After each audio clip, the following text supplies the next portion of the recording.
রাজশাহীতে এক মাদক কারবারির স্ত্রীর ঘরে স্থানীয়দের হাতে ধরা পড়া পুলিশ কর্মকর্তা এএসআই সোহেল রানাকে সাময়িক বরখাস্ত করা হয়েছে। একই সঙ্গে বুধবার সন্ধ্যায় তাকে রাজশাহী মহানগর পুলিশের পুলিশ লাইনসে ক্লোজড করা হয়। এর আগে মঙ্গলবার দিবাগত রাতে নগরীর সাতবাড়িয়া মহল্লার এক নারীর ঘরে সোহেল রানাকে পেয়ে আটকে রাখেন স্থানীয়রা।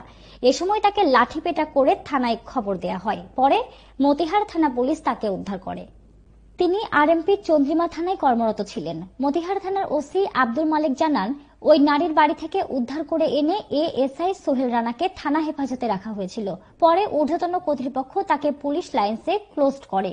তখন তাকে চন্দ্রিমা থানায় পাঠিয়ে দেওয়া হয়। সেখান থেকে এএসআই সোহেল পুলিশ লাইনসে চলে যায়।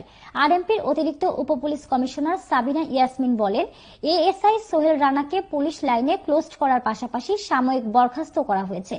এখন তার বিরুদ্ধে ওঠা অভিযোগের তদন্ত হবে, তারপর সে অনুযায়ী বিভাগীয় ব্যবস্থা নেওয়া হবে।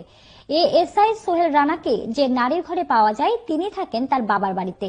তার স্বামী একজন মাদক কারবারি। বছর দেড়েক জেল খেটে তিনি সম্প্রতি জামিনে মুক্তি পেয়েছেন। স্থানীয়দের অভিযোগ, ওই নারীর সঙ্গে পরকীয়া প্রেমের সম্পর্ক চালিয়ে যাচ্ছিলেন সোহেল। যদিও ওই রাতে এএসআই সোহেল দাবি করেন কলেমা পড়ে ওই নারীকে বিয়ে করেছেন তিনি।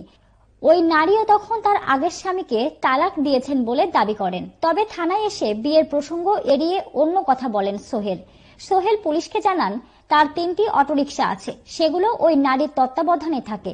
মাঝে মাঝে গিয়ে তিনি ভাড়ার টাকা আনেন। ওই রাতেও ভাড়ার টাকা আনতে গিয়েছিলেন। তখন ওই নারীর স্বামী সহ স্থানীয়রা তাকে আটকে রেখে মারধর করেন।